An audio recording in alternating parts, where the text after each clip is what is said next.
Så er vi kommet til hovedretten. Ved hovedretten har vi markeret jeres pakker med rød eller orange. Der er 7 elementer, og vi starter med at tage vores rødfrugtspuré med brune smør. Tager vi bare en fin skefuld, og I kan køre det som I vil. Jeg synes det er nemmest med en lille halvcirkel. Derefter så tager vi vores tornado. Den placerer vi bare lige i midten. Det er jo hovedelementet.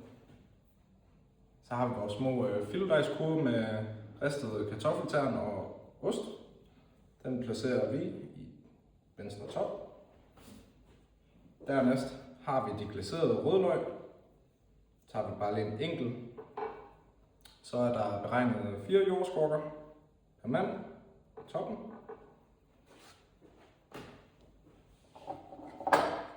Så har vi vores milde peberskysovs.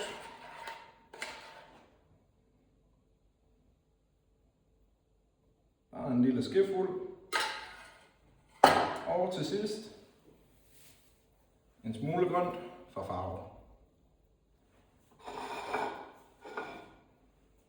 Velbekomme.